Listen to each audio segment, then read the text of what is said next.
cette remise des prix adressée à un certain nombre de remerciements.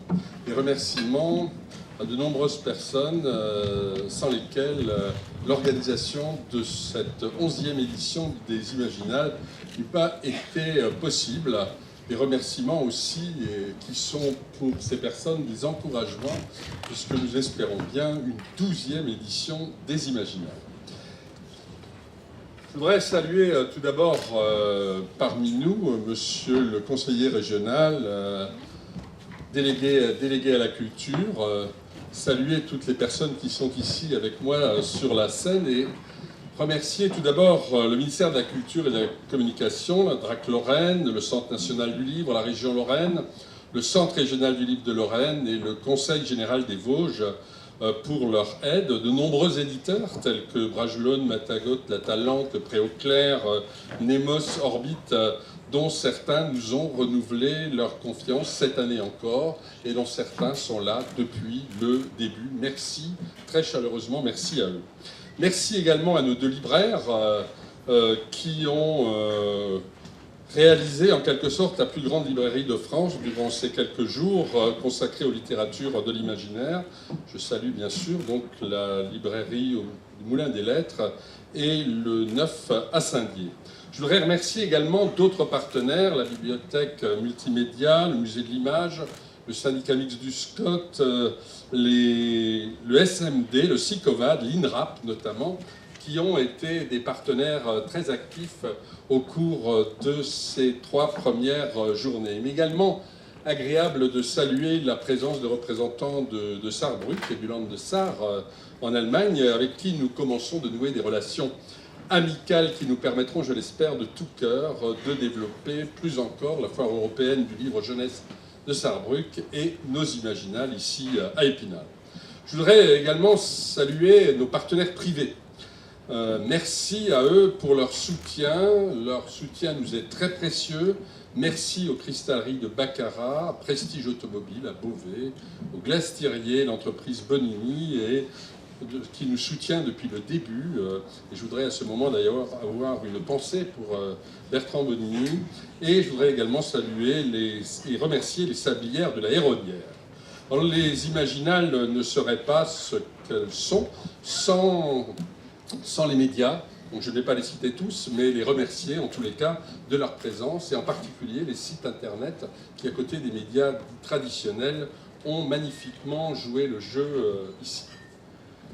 D'une manière générale, bien sûr, je voudrais remercier toutes les personnes qui ont permis de fonctionner durant ces Imaginales, pour la 11e édition, pour ce 10e anniversaire, et elles sont très nombreuses, je ne peux les citer toutes, mais de chaleureux remerciements à toutes et à tous ceux qui se sont impliqués bénévolement, à ceux qui ont lancé la tente des jeux, le chapitré sous les jeux, etc., à tous ceux qui ont animé ce festival durant ces jours, qui continueront encore à le faire demain. Je voudrais remercier bien sûr aussi les auteurs. Les auteurs, ces raconteurs talentueux, enchanteurs, qui ont, je crois, une fois de plus ravi notre public et tout le public qui vient aux Imaginales par leur disponibilité, par leur simplicité, et je les remercie de favoriser si bien le dialogue avec leurs lecteurs et avec tous ceux qui viennent ici découvrir ce monde de l'imaginaire. Si ce festival fonctionne maintenant qu'il a 10 ans, il fonctionne, il a pris considérablement il a pris beaucoup d'ampleur. Nous avons aujourd'hui accueilli, je crois, 200 auteurs. Nous le devons principalement à ces auteurs qui ont fait preuve, je crois, de tant d'amabilité, mais de sincérité, de passion, qui ont su passer leur message et qui ont très bien accueilli tout ce public. Un grand merci à eux. Je voudrais encore adresser des remerciements à Pierre Mater, qui a réalisé ces trophées. Voilà, nous avons épuisé tous les chats d'Otmarer, quoique j'en ai encore vu un qui rôde, là, derrière nous.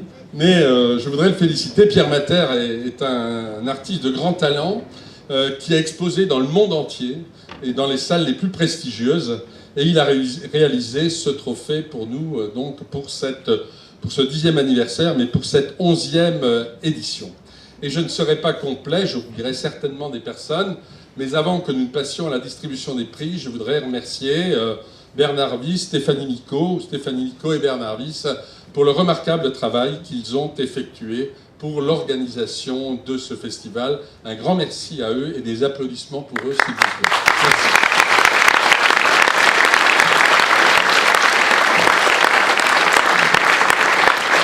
Voilà, je passe la parole à Jean-Claude Van Troyen qui va vous présenter le palmarès.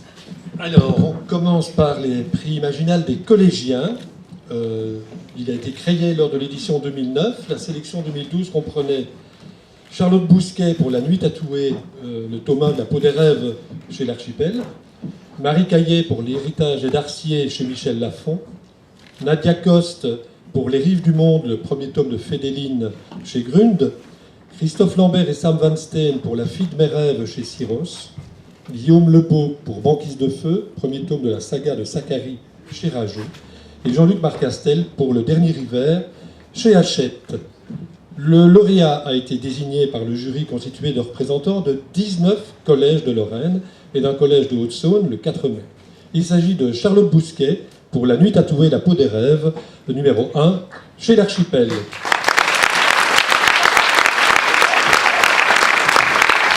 Et le prix est remis par Madame Martine Maps, professeure de documentation au lycée de Bain-les-Bains, du collège. On m'a mis lycée, Madame, coordinatrice du PIC. Voilà, Charlotte.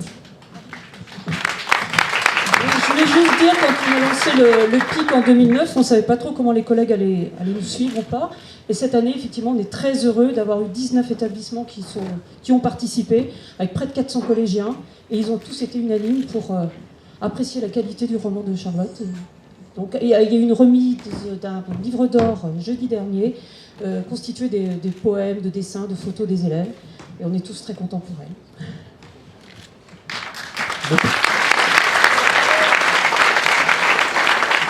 Le prix est remis en présence de Madame Van der Street, qui est directrice de la boutique Baccarat.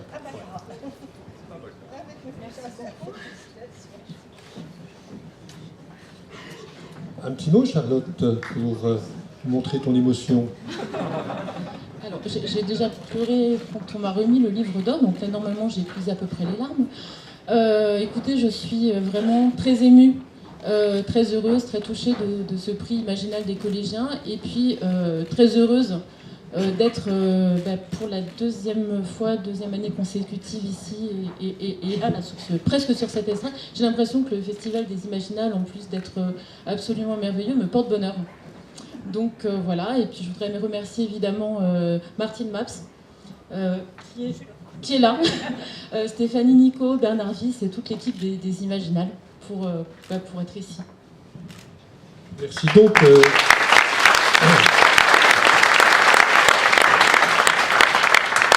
À l'année prochaine, sur cette même scène, pour un autre prix.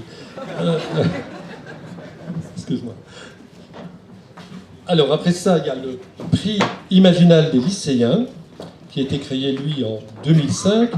La sélection 2012 montrait Stéphane Beauverger pour le déchronologue, en folio, et avant ça... Mouton ? La Volte, excusez-moi. Fabien Clavel pour le Châtiment des Flèches chez Pygmalion, Nicolas Debante et Marc-Antoine Fardin pour Ilouvendam aux éditions L'Homme sans nom, Anne Facoury pour Narcogénèse chez La Talente, David Cara pour le projet Bléberg chez Critique, et Xavier Mauméjean pour L'Ami de toujours chez Flammarion. Le lauréat 2012 a été désigné par le jury constitué des représentants de 12 lycées de Lorraine le 3 mai. Il s'agit de Stéphane Beauverger pour le déchronologue qu'on peut acheter chez Folio SF. Et le prix est remis par Madame Véronique Barre, professeure de français au lycée Louis Lapic, coordinatrice du PIL, en présence de Madame Van der Street, encore, directrice de la boutique Baccarat. Stéphane.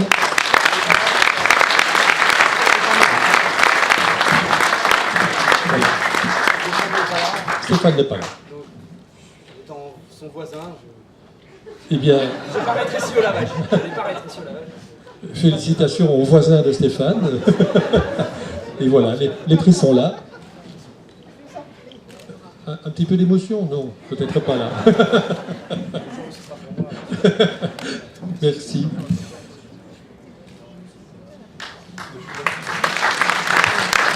Je vais témoigner de l'émotion de l'auteur que nous avons rencontré jeudi. J'ajouterais que c'est 13 lycées, je crois. 12, c'était une erreur, il y en a 13 quand même. Ça vaut le coup d'être dit quand même. Parce que le prix progressivement prend de l'ampleur aussi. Et c'est un roman qui n'est pas facile. Les lycéens sont quand même des lecteurs exigeants. Et il y a eu de grands débats passionnés autour des 2 finalistes. Mais on peut être très content que ce soit le Déchronologue qui ait gagné ce prix. Voilà. Donc je félicite tous les lycéens, j'en suis très fière. Merci.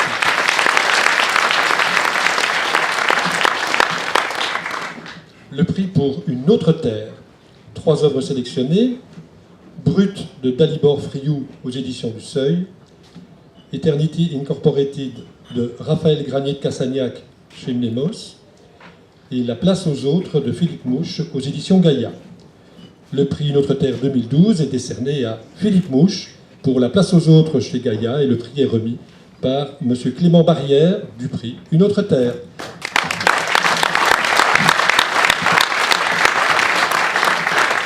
C'est lui qui a voulu le chat. Oui, bonjour.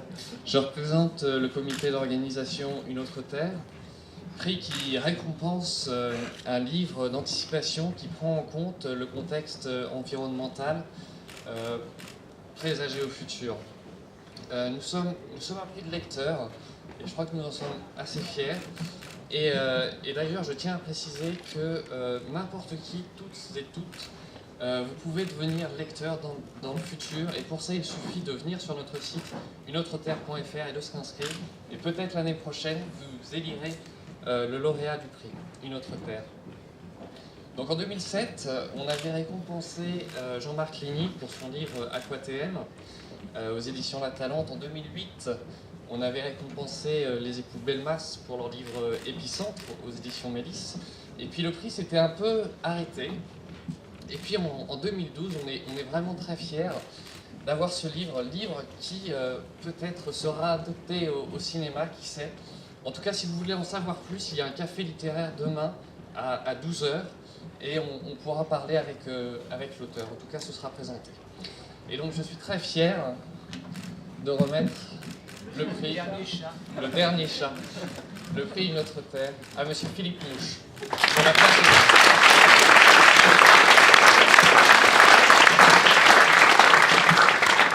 Oui, alors un grand merci à Imaginal et un grand merci aux organisateurs et lecteurs du prix Une autre terre et pour leur démarche, merci pour leur démarche participative aussi, d'autant que La place aux autres n'a pas été publiée dans une collection de science-fiction. C'est un roman dont le personnage principal est une ville. Une ville finalement c'est un lieu étrange où de multiples destinées humaines se croisent, toujours en effervescence, et où on est constamment en train de décider d'un futur possible. Donc j'avais envie au départ de parler de ça, de cette situation-là, et il m'est apparu qu'une des meilleures façons d'en parler, c'était de se projeter un petit peu vers le futur. C'est donc devenu finalement quelque chose qui ressort de la science-fiction, et c'est pour ça que je suis aussi assez content que cette démarche-là soit reconnue. Donc j'ai aussi envie de remercier non seulement ceux que je viens de remercier, mais aussi de façon plus générale les auteurs de science-fiction et les lecteurs de science-fiction. Car pour moi, en science-fiction, une des choses importantes, pas la seule, mais la plus importante, c'est cette capacité-là à interroger le présent à la lumière de l'avenir. C'est pas seulement le futur vu par le présent, mais c'est aussi l'inverse. Et c'est aussi là où j'ai appris à lire, vraiment à l'adolescence, c'est dans la science-fiction anglo-saxonne, la science-fiction française, dont j'ai retrouvé certains auteurs ici avec beaucoup d'émotion. Et donc, vraiment, merci à tous pour ça. C'était un beau voyage.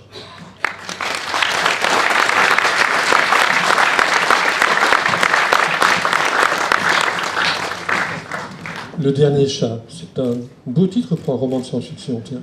Je ne crois pas qu'il sera à ce moment-là récompensé par le prix Une autre terre. Le prix Imaginal.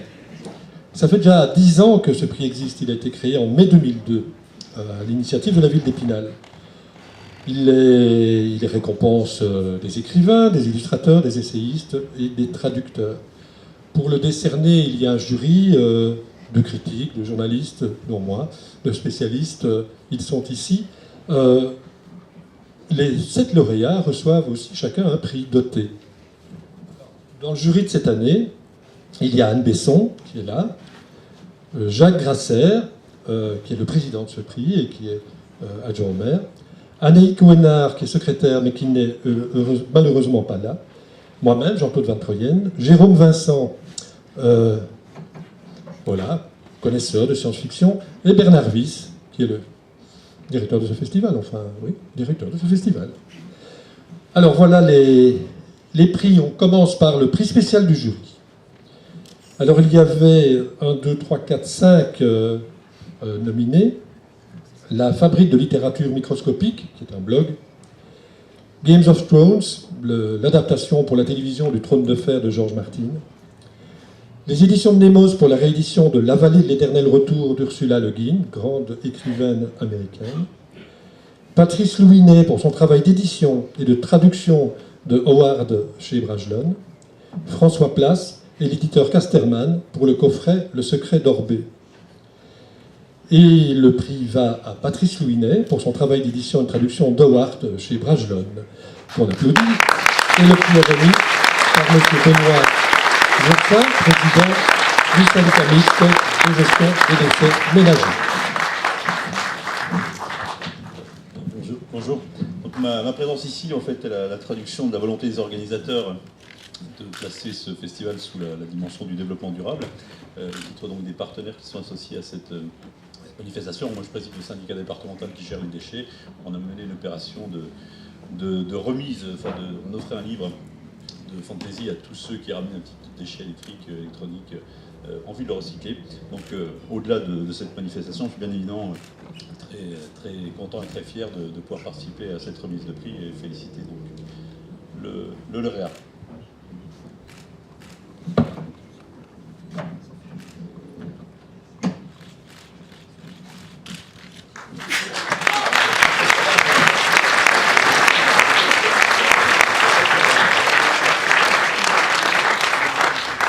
Merci beaucoup, merci au jury des Imaginales. Il y a une vingtaine d'années, je parlais avec des amis américains, des chercheurs sur Howard. J'ai plus de voix, donc désolé, je n'ai pas duré très longtemps, ce qui n'est pas forcément une mauvaise nouvelle pour vous.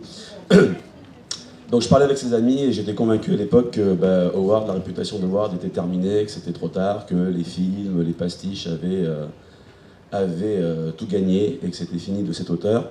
Et 10 ans plus tard, des Américains m'ont demandé de diriger une intégrale en Angleterre et aux États-Unis. C'était déjà un premier rêve. Et mon travail à moi ensuite, c'était vraiment le travail d'un passionné. C'est beaucoup de temps passé devant un ordinateur, à voyager au Texas pour aller chercher des manuscrits et travailler dessus pendant des heures. C'est un travail de fou, c'est un travail de passionné. Et il y a maintenant 9 ans de ça, j'ai eu la chance de pouvoir tomber sur des passionnés, des gens qui étaient aussi fous que moi en France. C'est toute l'équipe de Brajlon qui ne me connaissait pas, ils m'ont fait confiance. Et ils m'ont laissé carte blanche pour mener cette collection Howard comme je voulais la mener. J'en suis aujourd'hui extrêmement fier. Je suis très heureux d'avoir reçu ce prix. Et je voudrais aussi associer à ça toute l'équipe de Brajlon, Stéphane, Leslie et tous les autres. Merci.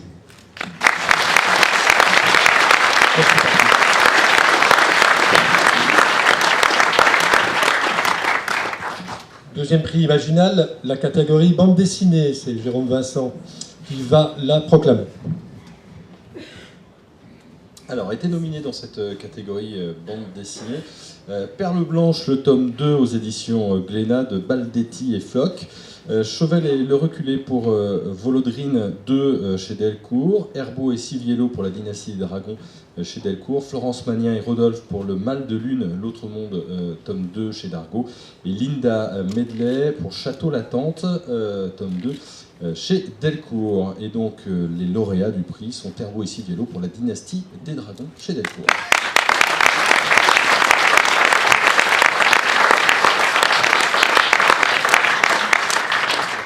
Mais nous sommes dans l'impossibilité de remettre le prix aujourd'hui parce qu'il n'y a pas de représentant ni des gagnants, ni de Delcourt. Désolé. Désolé pour eux surtout, en fin de compte. Alors, troisième prix, catégorie illustration, Anne Besson. Alors, Était nominé donc pour la catégorie illustration Nicolas Fructus pour la couverture du Dragon Griol de Lucius Shepard, édition Le Bélial. Didier Graffet pour la couverture de Chronique du Soupir de Mathieu Gabory, édition du Pré-au-Clair. François Place pour Le Secret d'Orbaï chez Casterman. Aurélien Polis pour Féerie pour les Ténèbres de Jérôme Noiret, la grosse réédition du Bélial. Et Magali Villeneuve pour Le Songe d'Adam de Sébastien Péguin, édité par L'Homme sans nom. Et le prix va à François Place pour Le Secret d'Orbaï. Et il va être remis, c'est toi qui le dis ou c'est moi, par Bertrand Masson, conseiller général délégué à la culture régionale. Je suis désolée, c'était très mal écrit. Toutes mes excuses. Et c'est Gilles Francescano qui va recevoir le prix pour son collègue.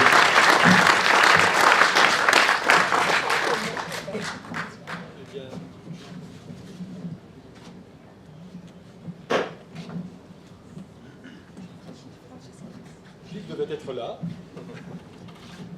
Le fantôme de Gilles. Y a-t-il un autre dessinateur qui peut prendre sa place à Gilles pour venir prendre le prix de l'illustration? Elvire, Fabien, personne? Deux fois, voilà. La solidarité. Merci Fabien.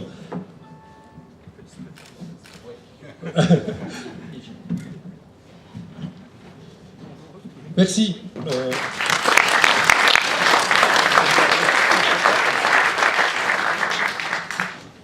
Quatrième catégorie, la catégorie nouvelle. Jérôme. Alors, était nominée dans la catégorie nouvelle Susanna Clark pour Les Dames de Grâce à Dieu chez Robert Laffont, Thierry Di Rollo pour L'éclaireur dans le numéro 65 de Bifrost, Jacques Fuentalba, Être de taille dans Le Cortège des Fous chez Malpertuis, vous ne lui direz pas que j'ai écorché son nom, Terry Pratchett pour La Mer et les Petits Poissons dans Nouvelles du Disque Monde chez Atalante, et Lucius Shepard pour Le Dragon Griol, en fait pour l'ensemble du recueil au Bélial.